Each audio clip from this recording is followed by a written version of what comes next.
viewers, welcome to Demos TV's The Journey. And as the name goes, it's the program where people come on board to share their stories with us, being in the good, the bad, and the ugly, the experiences they went through, and how they overcame them. And today is not an exception. I have with me Apostle Isaac Sogozo, the founder of Citadel of Glory International, and a businessman as well. And let's delve into the interview to get to know more about him.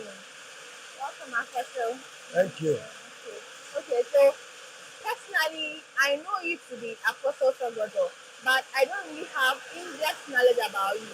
And I'm very happy that I'm here today because I get to know more about you and then tap into your grade. Okay, so I want you to tell myself and then your viewers who is Apostle Sogodo. Well, Isaac Kolete Sokojo Okay. is the name. Born on 25th of September, Okay. early 80s. You know, most of the time we don't want to talk about our age, Yeah. but I'm in my early 40s, so you can do your calculations Okay. and you can tell my age. Okay. I was born to Madam Selina Abochi, Okay. late Selina Abochi, Okay. and Reverend Godwin Sobojo of the Divine Elect Church. Okay. He's currently the district head Okay. of the Divine Elect Church. I was born in Tema. I grew up in Tema. I attended Agri Road. It was a government school, still a government school. Okay. Then I moved early primary school, Agri Road, later primary to Prince of Peace, between Tema Community 5 Okay. and Community 2. That's where I did the latest primary and then JSS. Okay.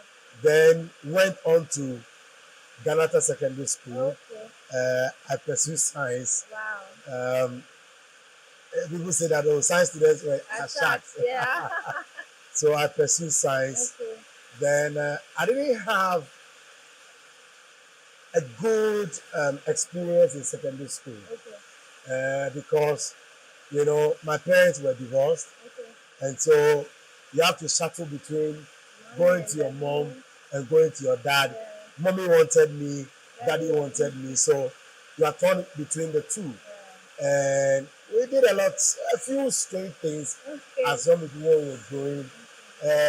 Was one of the young people who go to SU meetings, all right, but you will find me trying to jump the wall to the girls' dormitory. Wow. Yeah, you know, so secondary school was one of the toughest and defining moments in my young life because secondary school opened me up to a lot of things. And you know, in secondary school, you can learn anything. Yeah. You can learn the good, the bad, and the ugly. Yeah. And so, Ganata Secondary School was that place that defined my purpose in life because I had to go through tough times to complete secondary school.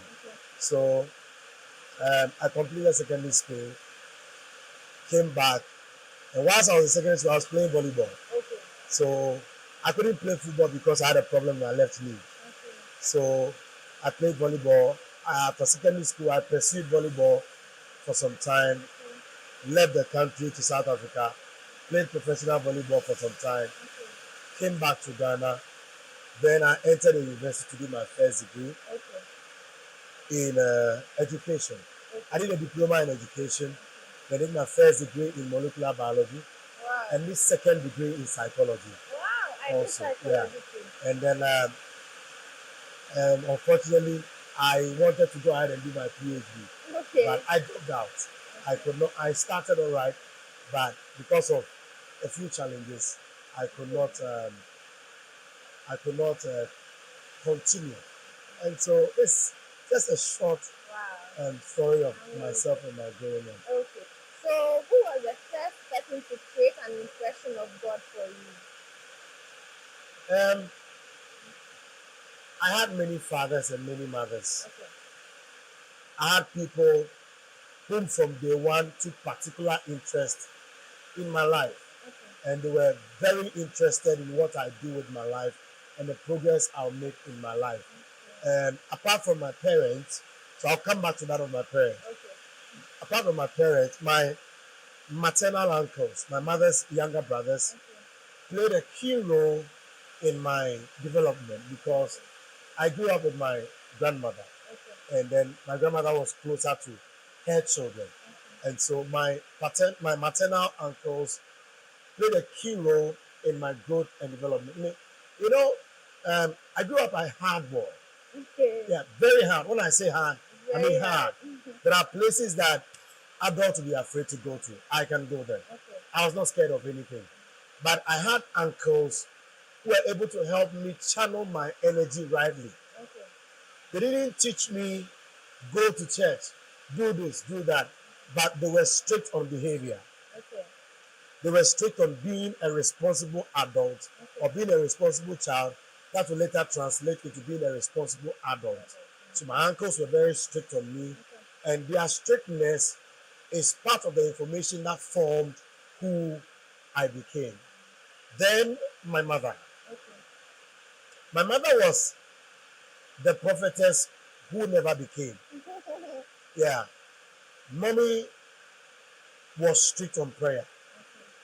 Mommy was strict on sound Christian life. Mommy was not the kind that would go to church, but she was the kind that would settle down and teach you scriptures and open your eyes to scriptures. So, in as much as I was stubborn, I was hard-hearted, but my mom had a way of getting me to behave well. Then the icing on top of everything was when I completed GHS, this was GSS, Okay. to come and live with my dad. And because my dad is a reverend minister, by then he wasn't a reverend minister, he was just an elder in the church. So he would be like, let's go to church. Let's go to church. So it was through that I developed interest in the things of God. I can say that I was born with it, but life situations will make you do things. And growing up, you do a lot of awkward things until you get to a point where all begins to come together. Then you're able to formulate your own personal values and a path on which you are supposed to walk on. So I would say that those who played a pivotal role in my upbringing as a young man were firstly my maternal uncles, my mom, then my dad, because I later became close to my dad later during JSS because it was his younger brothers that were coming. I didn't know him personally, and I didn't know my dad actually until I was around 11, my 11th birthday, that my mom introduced me to him at cocoa processing. I never knew him. I never saw the one I knew as my dad was my daddy's younger brother because he came to visit a lot. So all these people played that role in my upbringing and in my developing my Christian values. Yeah. Okay. So at what point in your life do you think that this is the point, this is the time for ministry? I've been called to do ministry. This is it. Like, at what specific points in your life did you find out that I'm ready for ministry? It's a rich story, but I'll cut it short. Okay. So somewhere 2004, Okay. I think I was in South Africa by then, and was playing volleyball. We had won a tournament, and we were jubilating. We were jubilating, and on top of my house was a penthouse. So on top of my house, we were jubilating, and then the next thing you hear was gunshots. Really? Yeah, gunshot being fired at us. If not because of my long sleeve, I would have shown you. Let me see if I can. Okay. I can show you. So there was 6 gunshots towards me, Wow. and one got me. Oof. Yeah, one got me. But out of the fear and panic, I collapsed. Okay. So I went into, the doctors call it a partial coma, Okay. but now I know it's a trance. Okay. Yeah. So it was during that time that in the partial coma, now knowing that it's a trance, I saw my uncle, which is my father's younger brother. Okay. He came up to me in the trance and said to me that I am not safe in this country. The time to come back to Ghana is now. And I've been born to do ministry. I've been born to do the work of God.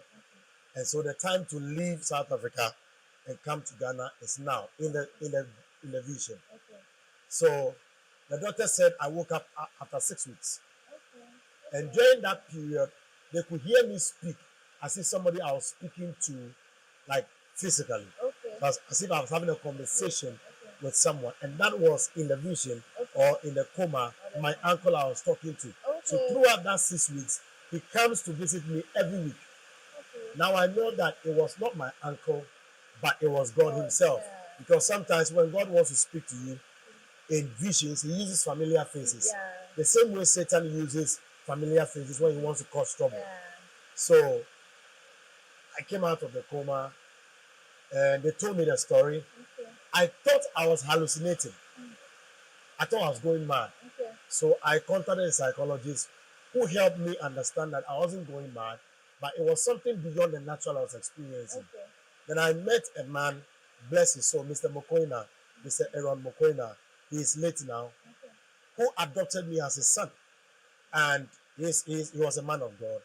And he explained to me all the experience that I had gone through. Okay. So after 2004, after that experience, I spent another 2 years in South Africa. Okay. Now this is what happened, Okay. and I finally agreed to come to Ghana. Okay. So here I was going to sign an endorsement deal with a company, and we went to the hall. They brought the document, and I couldn't read a thing from the document. Wow. I couldn't see a thing. All I could see on the paper was go back to Ghana. You are not safe here. Wow. That's all I could see. Wow. Then the man that was with me, which was my agent, Okay. said to me later that I was arguing with them. Like I want to fight them. Okay. Because I was like, I have a document to sign. Why are you telling me to go back to Ghana? I didn't know that I have gotten out of my body. Okay. So it was an out of body experience. Okay. So I was fighting, as in I was fighting the individual that brought the paper to me. Because I saw that the original paper I was supposed to sign was taken away. Okay. And what I saw was on the paper was, the new paper was, go back to Ghana. Okay. You see? Yeah. So it was an interesting sight. My agent recorded it actually. Okay. And he played it to me later. Okay. Then I think it happened in May 2006.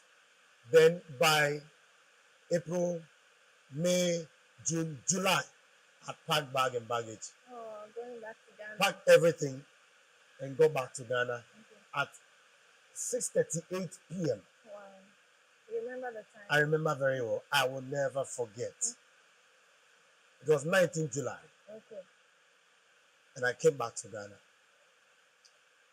At the airport, I told God something. I told him that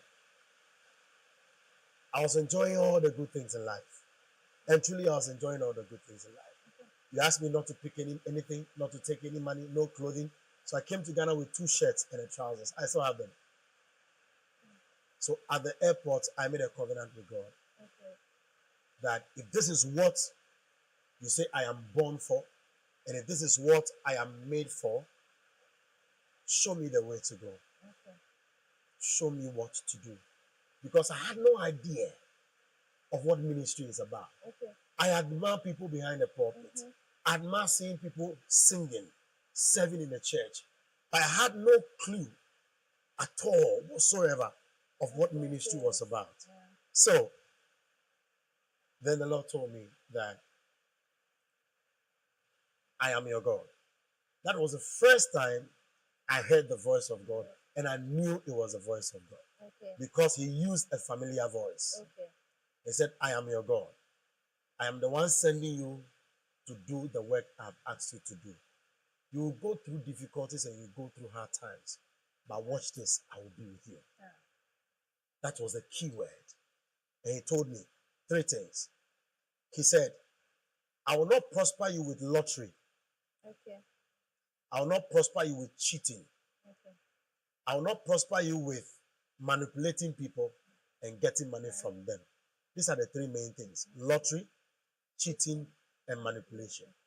They said these 3 things desist from. Okay. Because if you engage in it, you become poor. Okay. The only way to make you rich is I'll give you ideas. Okay. And if you're able to use the ideas and use them well, you become wealthy. Okay. So I came to Ghana, went to my mom. Mommy was disappointed Oh, that you came to Ghana, you came with nothing. nothing. Because when I was traveling, she didn't even know I was traveling. Okay. It was after 3 years that she got to know that Okay. I You had were traveled. going. And I wanted not to tell anybody. So nobody knew where I was, Okay. actually. Okay. So fast forward. So July, August, September 13th, 2006, I went to the field to go and pray. And whilst I was praying, the Lord says, leave to Kaswa. I'll prepare somebody to meet you there. I've Wow. never heard Kaswa before in my life.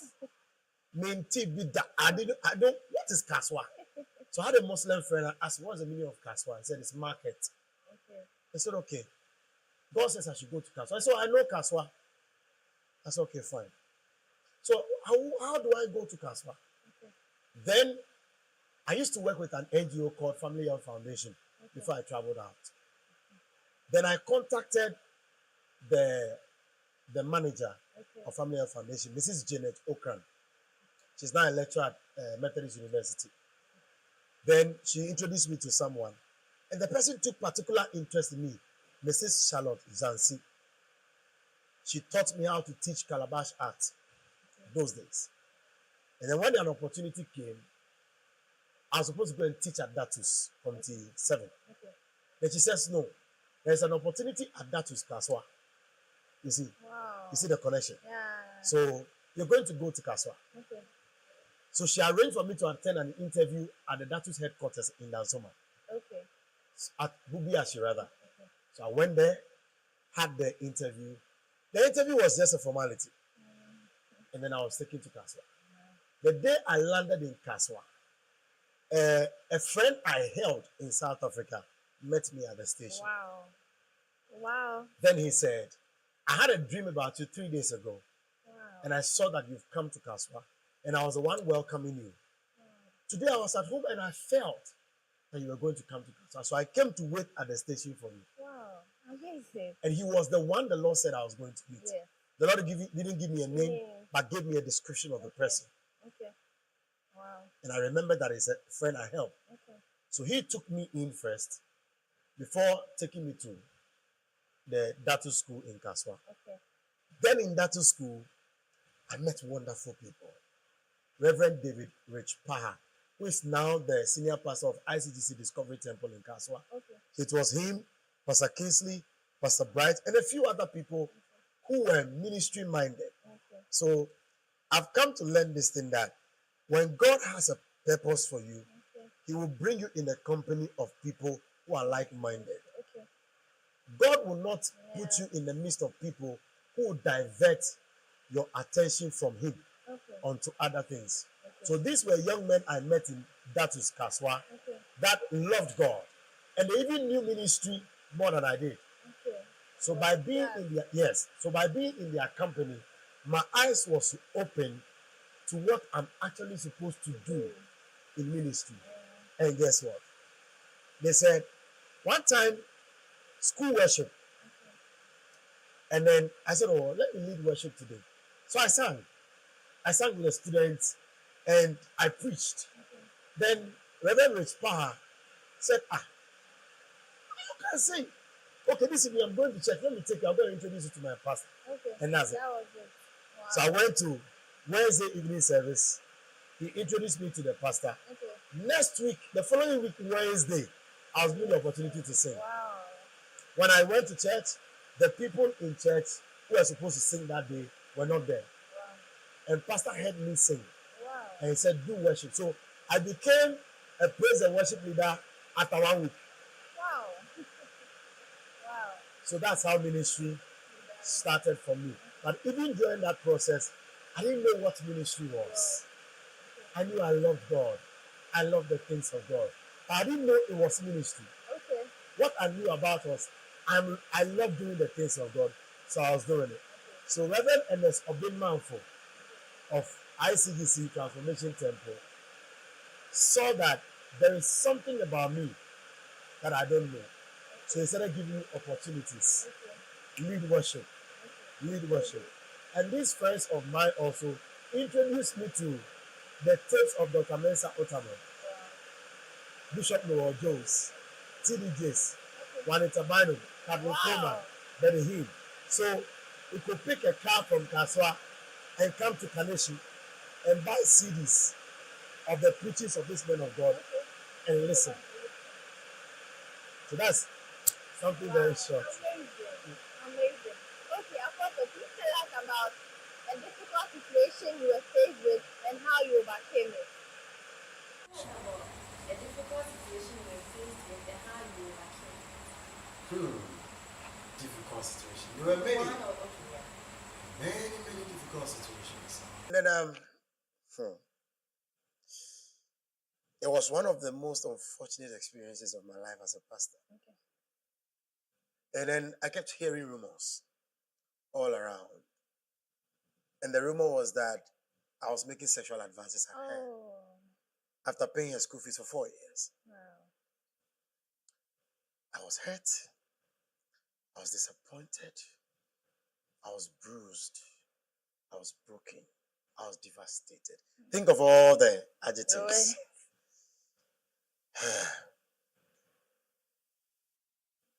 I tried contacting her. She won't pick my calls. So I looked for the uncle. And I told the uncle what the daughter has done. And the uncle begged me. So I did everything possible to meet her. She would not meet me. And she was writing on social media. Oh. And her WhatsApp status in the call. It was tough. But I went to God in prayer. And I went to lament on God. I went to cry on him. Okay. Then he gave me one simple scenario.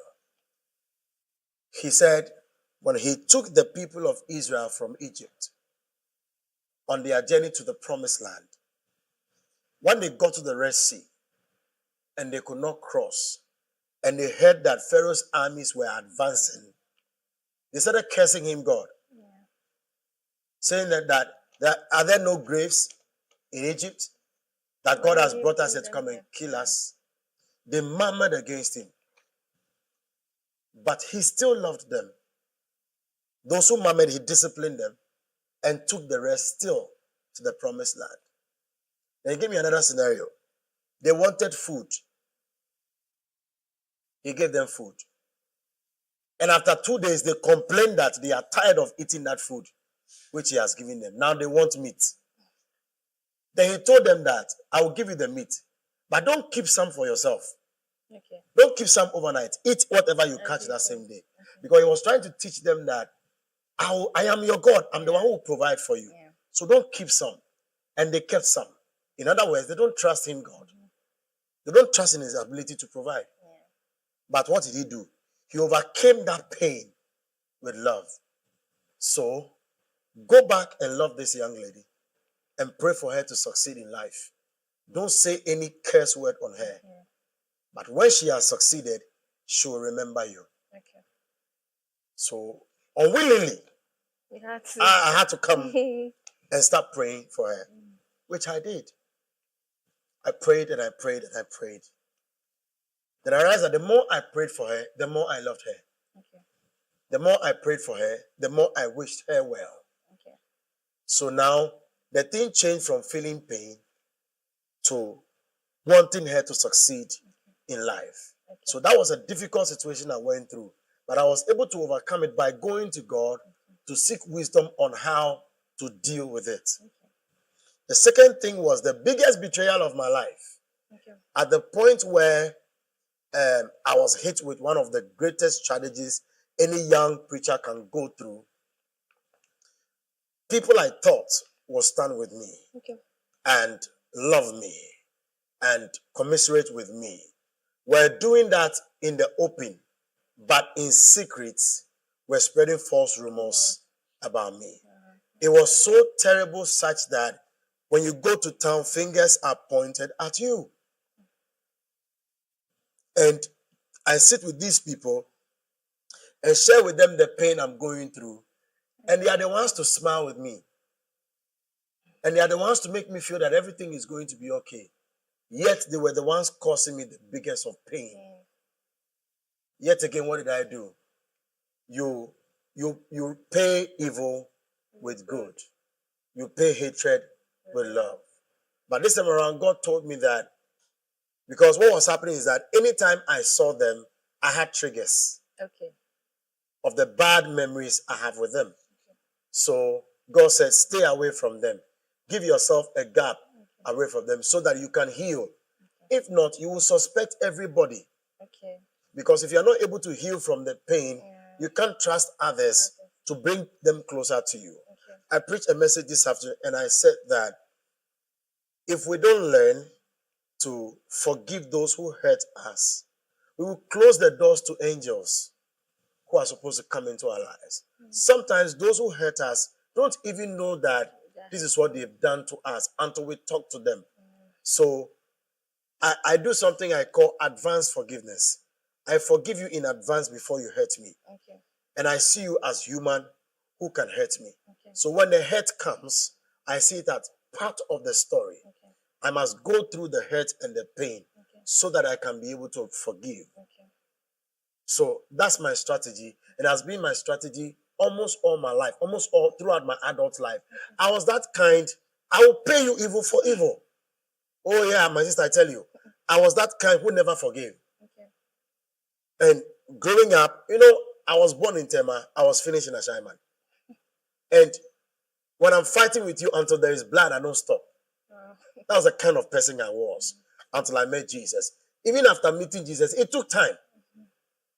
It took time. I went to preach somewhere one time, and a lady was manifesting, so I had to pray for her. And the demon in her caused her to slap me. I slapped her back. You see, that is, that's the background we came from. But as we grew, we realized that no, that is not the way to go. So you do advanced forgiveness, and then the object that causes you the pain, you try to separate yourself from those objects so that you don't keep getting hurt repeatedly. Because the more hurt you get, the more bitter you become. So when you are hurt once or twice by same people and they do it intentionally, you have to excuse yourself from them so that you can have your sanity and do the work of God. Being a pastor is one of the most difficult things, most difficult jobs that anybody can involve himself in, because you are managing people, not just people, you're managing their destinies. And Satan is against the people and is against their destinies. So if you are the one managing the people and their destinies, your number one adversary is Satan. And Satan can use the same people to fight you. That's true. But you have to, as it were, develop that tough heart. Tough yet loving. The heart must be tough but full of love. So that when you are hit the hardest by the unexpected, you will remain strong. And a heart full of love so that you can love everybody equally and treat everybody right. Okay. So, first of all, also soon we've come to the end of today's interview. I might say I was really blessed by everything you said to us. I wanted you to give us a word or two to your viewers and then the youth. Like, what's okay. I'm not too old. I'm a young man. Okay. So, life is what you make it. Okay. Life will not give you what you wish for. Okay. Life gives you what you go for. There are several opportunities. You must go for them.